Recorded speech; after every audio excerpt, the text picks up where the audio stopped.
So much poetry for you guys. So much poetry. So little time. Again, now, with this whole flyer thing, the thing about it is you can go and listen to everything for free. You can listen to all my albums all the way through, and I have about 6 or 7 albums up on my site. So there's probably hundreds of tracks that you guys can go and listen to for free.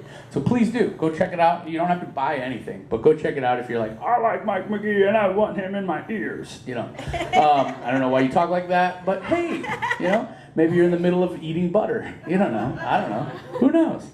All right, here's a more serious love poem. I guess I don't know if I would call it a love poem as much as I would call it like sort of a declaration to I don't know about, there's men out there, and I definitely have fallen into this, especially in my 20s, where I fall for a woman because I think she needs me to be her savior, and it's so stupid and so silly. It's I can't help anyone, let alone myself, and to think that I'm gonna go and fall for someone and rescue them from nothing, they're not in danger, but anyhow. So there was this girl that I really, really fell for, and I thought I was going to go in and swoop in and save her from the 6-foot tall assholes that she was dating. I was like, you should get with a guy like me because I'm not that guy, But it didn't work that way, But I wrote this poem, and it's weird how you'll learn about yourself through a poem, and I realized, upon writing the poem and memorizing it and realizing that was never going to work between us, and that it was actually probably very good that it didn't, it's interesting to learn about yourself through your own work. So every day I rewrite your name across my chest so that those who wish to break my heart will know what to answer to. You had no idea that I taught my tongue how to make pennies, and every time our mouths were to meet, I would have slipped a coin to the back of your throat and made a wish, because I wished that someday my head on your belly might look like home, like doubt to doubt resuscitation, because time is supposed to mean more than skin. You didn't know that I taught my arms to close around your clocks so that we could both withstand the fallout from your autumn, because you are so explosive. Volcanoes watch you and learn. Terrorists want to strap you to their chest because you're a cause worth dying for. Maybe someday time will teach me to pick up your pieces, put you back together, and remind you to click your heels, but you don't need a wizard to remind you that I was here all along. Lady, let's catch the next tornado home. Let's plant cantaloupe trees in our backyard, and then one of these days down the road I will remind you that I do not like cantaloupe, and they sure as hell don't grow on trees. And we can laugh about it. And then maybe we can plant things we've never heard of, because I've never heard of a woman who can make flawed look so beautiful the way you do. And the word smitten is to how I feel about you, what a kiss is to romance. So maybe my lips to yours could be the penance to this confession, because I'm the only one preaching your defunct religion, sitting alone at your altar, praising you out of faith. I cannot, you cannot, and we cannot do this hard knock life alone. You are all the softness a rock dreams of being, the mistakes the rain makes at picnics when Mother Nature bears witness in much, much better places. So yes, I will gladly take on your ocean, just to swim beneath you, so that I can kiss the bends of your knees in appreciation for the work they do, keeping your head above water. Thank you.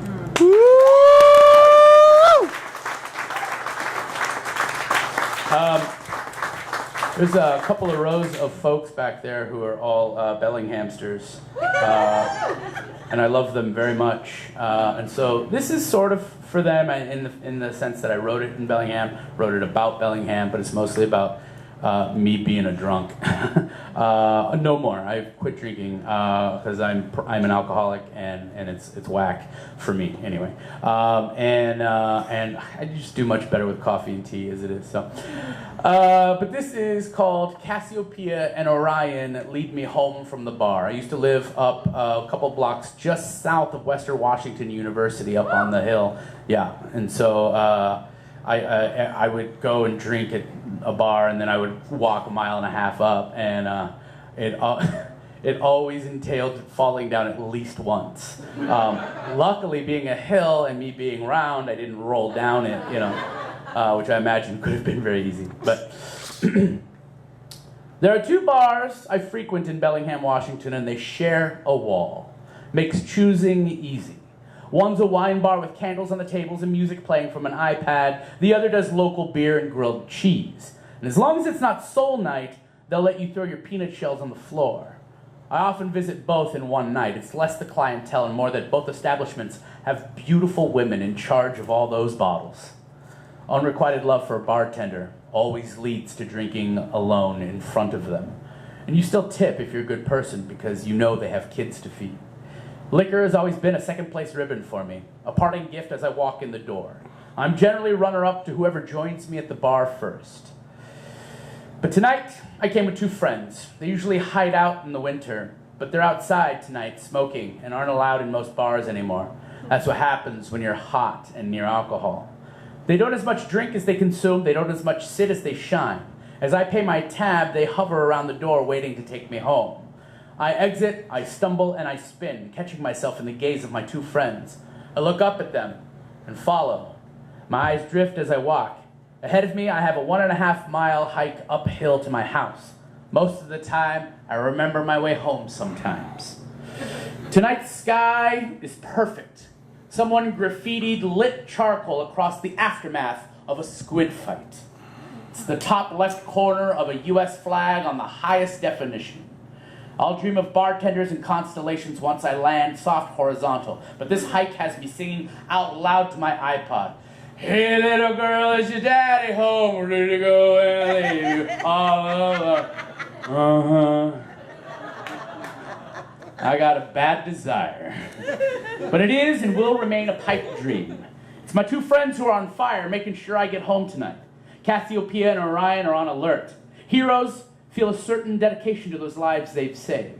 Or maybe they're just big balls of burning gases, pretty to look at from a distance. It's all we ever do with each other. We watch them, they burn. We watch and watch, they burn and burn. Each star in a constellation has no clue it's been grouped with other stars. Were I to fall over and pass out on my way home, the beauty of Bellingham is that I would simply land on the beauty of Bellingham. I would likely be awakened by the nuzzling of a deer. I would wake up and say, "Oh, deer." Then the deer would click and snort, and that would notify the other local deer that my scent wasn't danger, but just another hairy dude who's never actually cut down a tree.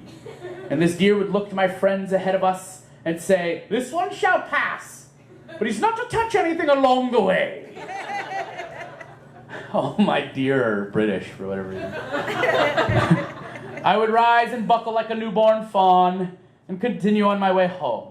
I would be the cowardly lion. Only by cowardly, I mean drunkenly, and by lion, I mean fat little man. I will get home and wish I weren't alone. Then I will make a snack that I would never eat in the afternoon or in public. And then fall asleep with the grace of a drunken lion. As I dream, Cassiopeia and Orion will dance away into the sunlight, never knowing why or just how much I look up to them. Thank you. Woo! Can I do 2 more? Do I have enough time? What time is it? You can do 2 or 3 more. 2 or 3 more? I think 2's good. I think Okay. 2's a good number. I'm gonna do. I have this suite of poems that are all made of Splenda. No, I have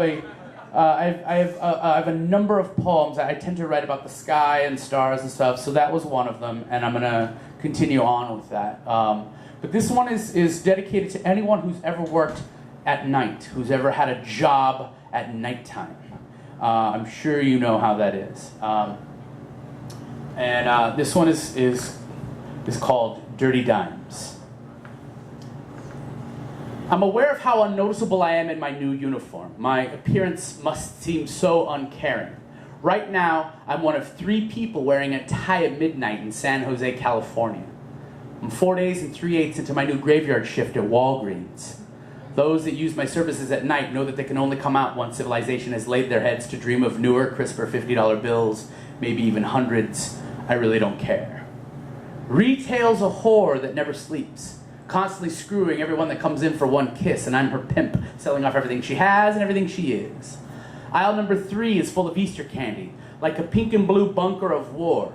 Only the soldiers here were children armed with cap guns and silly string, or at least I assume they are because I'm sure I'm asleep when it all takes place.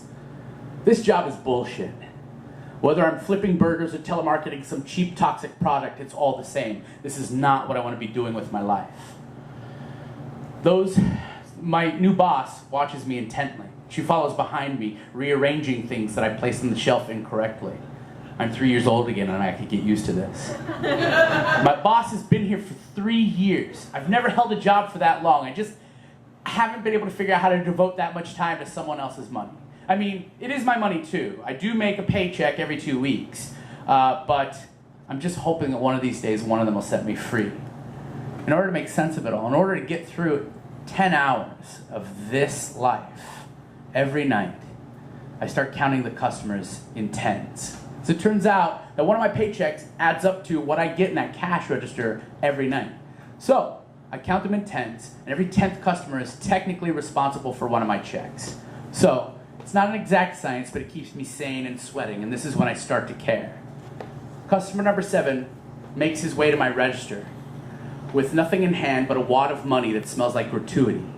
He's a brawny bastard who looks like he just woke up from some respectful nap. He asks for some instant film at 1:46 a.m. because he doesn't want a stranger to develop his pictures, because he drives a cab in the middle of the night while I clean my store. He shows me pictures of his women. Large-breasted 30 and 40-something models who look drunk, horny, and married. The nipples in the photos are clearer than my thoughts on the actual situation. I asked to see these pictures, and now I regret it because I have a pretty good feeling I went to high school with some of their kids. Customer number 8 makes her way to my register 20 minutes later. She's a tired, single mother who works late to raise her kids. She seems proud, even though she still has her Denny's apron on and a name tag that says Tina and then Old Maid in invisible ink. She wears it well. I'm just the guy ringing up her bleach, detergent, toothpaste, milk, cereal, and children's cough medicine. Children's cough medicine. Her kid must be sick. I smile, feigning apathy. I really don't care. She leaves with a smile on her face, and I secretly hope that I put it there. I'll go back to my aisle to continue its reconstruction. Destroyed by carelessness and capitalism, I get paid to lie. The bell on the counter rings several minutes later, and I head toward the register where I see this beautiful woman. And I wonder what a woman this stunning would be doing in my store at 2 a.m. Her little red handbasket of groceries does 2 things. It immediately answers my question, and it gives her a future, or at least she knows what she's doing tonight, because condoms are something you buy when you know you're going to need them, just in case. And she must know who she's meeting up with, unless large condoms are a safe assumption between strangers. She's in a huge rush, and for whatever reason, I'm the only thing in her way. Men on their way to sex can laugh and brag with the cashier, but women seem to get nervous and think everyone knows what they're about to do. I really don't care. And even though she's in a rush, she pulls out her checkbook to pay for condoms. So, according to the Walgreens employee manual, I am supposed to take her driver's license and fill out every bit of information onto the check. I take my sweet time. Never breaking eye contact with her. She leaves without a smile, and I know why. I'll go back to my aisle to continue the reconstruction. Destroyed by cowboys and Indians, carelessness and capitalism. Again, I get paid to lie. The door chime rings. I hear 2 women enter the store. They sound amused and hurried. I work on the shelf in front of me, and I wait for the bell on the counter. They're customer number 10, and they'll never know that they bought my next week's breakfasts. I work on the shelves in front of me. They ring the bell on the counter. I glide past the peanut brittle and crayons, and I turn toward my cash register where I see 2 women, barely 30, waiting for my slow legs to reach them. My eyes are drawn to the items that they're buying, and then to the skin of the woman closest to me. She's wearing a man's dress shirt, completely unbuttoned and no bra. The skin I see is her stomach and her chest. I can see her entire right breast, so I look away, ashamed. I'm forced to look at her face. It's far too thin to be healthy. A bandana squeezes her bald head tightly. Her eyes bulge like those of surprise. Her sunken face looks like that of a former beauty queen. She stares at the products as I ring them up, and I try not to stare at her small breasts every time her shirt swings open. Because I'm realizing now that they're going to be underground next Christmas. Her friend stands behind her clean and strong. Maybe she's a lover. Maybe they're related, but none of the items will tell me who the friend is. They only say that the exposed woman is ill and she bleeds from sores, wounds. She's afflicted with something. But none of these items have brand names, so she's poor. Or maybe they're poor together, but they're about to give me their money. I want to strike up a conversation, something to get my mind away from this apparent mortality. Maybe she has AIDS. Maybe she shared the wrong needle with the wrong person, but then again, every dying human looks like a junkie at some point. Her friend looks at her with worry, cementing all of my assumptions. She is her guardian, the one who will watch and is watching her die, the one who will pick out her cheap coffin, and the only one willing to bury her. And there is so much love between these two, and I'm taking up way too much of their precious time, so I speed up the process and I bag their stuff as quickly as possible, and I hit the total button. $3.67 in low-grade medical supplies. Maybe these items will help her live another day. I really wish I had just given them to her. But then I would be drawing attention. I'd be another man reminding a living woman that she's dying. Even justice sleeps sometimes. The friend reaches into her pocket for some money, but the dead woman beats her to the counter with a handful of dimes. Dirty dimes. The kind collected in a cup on a street corner. Downtown dimes discarded by uptown businessmen and women who aren't dying this very minute. If everything would just freeze before me, I could let loose and cry and not disturb their shopping experience. But something deep down inside of me, in a place people rarely visit in public situations, there are picket signs being held up by my guts that read, "Let her see how you feel right now, and you're just jealous because she gets to leave." Back in the real world, my pity turns to anger as she picks lint out of the change on the counter. I'm upset that this nice woman is so ill, but she's cracking smiles at me with big teeth through thin lips. She knows I know. She may be content with death, but I just can't let her be a stranger anymore.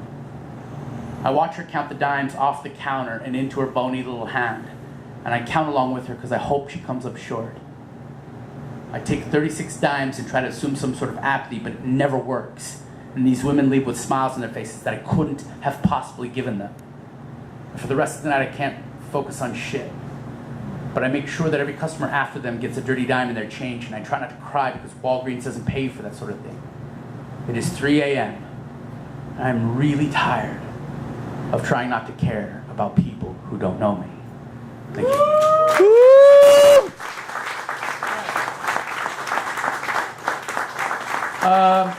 If you guys have any questions about my work, or you wonder, you have questions about beard grooming, or you want to know how to make sweet kombucha or hummus, just email me at ilikemike@gmail. It's that easy, y'all. If you need a hug tonight, I will gladly be ready for one, or three, or a group hug or whatever. We should take pictures. We should take weird ones, like you don't even know who I am in it. We're like, this guy just ran up, yeah. But we should let's be in touch. And you should come up to Bellingham, and I'll make you dinner. I'm warm. All right.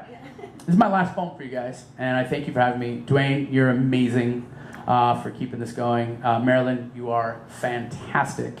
Amazing and fantastic are on an equal plane. They're just different sorts of, wondrousness. But I will say that that awesome can also be pronounced A to the Weesum. So, just in case you did not know that, now you know. And the dog's name is Zippy, right? Yes. Yeah. Okay. Zippy. Hey, Zippy. The cafe's like, what? Hey, Zippy, you're awesome. I seriously want to connect your dots, dude. I bet it spells something. It's like A to the Weesum. I'm like, whoa! Our minds are blown. Yeah, I am the fat David Copperfield of the world. Okay, last poem. It's a love poem because I'm feeling very spring makes me feel loving, I love spring. So, yay, spring, yay! Fuck winter. All right. I didn't know how to tell someone how I felt about them. And I was on the road. I've been touring for 10, 11 years, and it's been a long haul, we'll say. With little stops here and there. And I went to stay with this woman who I cared very much for, the same one who I wrote the earlier poem for. So this is before that. I would crash on her couch, and her bedroom was down the hall, so that'll make a little more sense in the poem.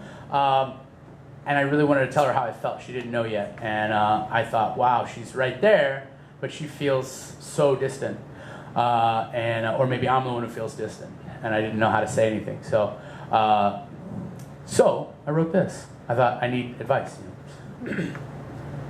Dear Neil Armstrong, I write this to you as she sleeps down the hall because I need answers that I think only you might have.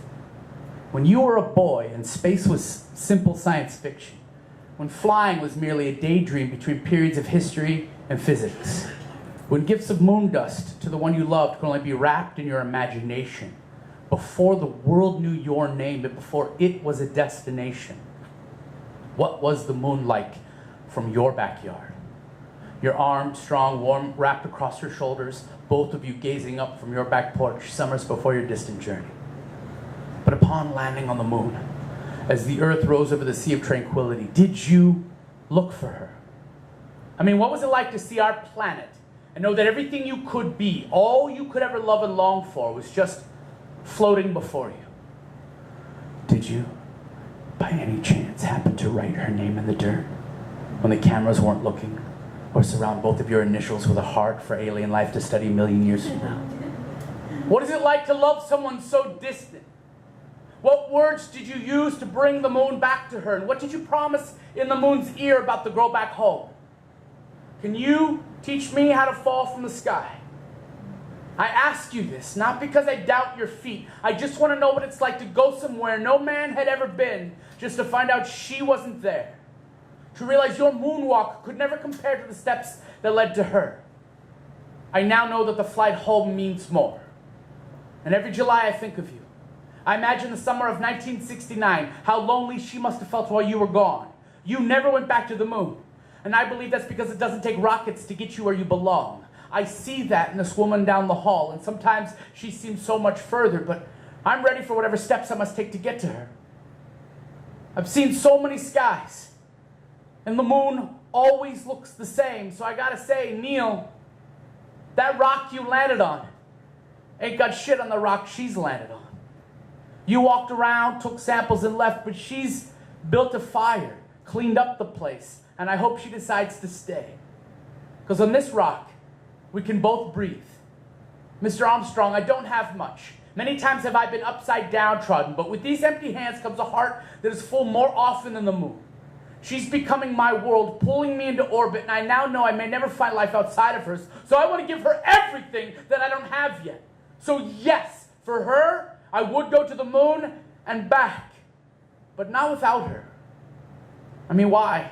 When we could claim the moon for each other with flags made from sheets down the hall, and I'd risk it all to kiss her into the light of earth, the brightness of home, but I can do all of that and more right here, wherever she is. And when we gaze up with her arms around me, I will not promise her gifts of moon dust or flights of fancy. Instead, I will gladly give her all the earth she wants in return for all the earth she is. The sound of her heartbeat and laughter, and all the time it takes to learn to fall from the sky, down the hall, and right into love. Man, I will do it every day if I can just land next to her.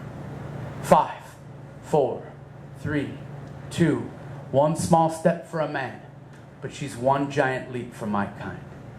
Thank you, Everett. Woo!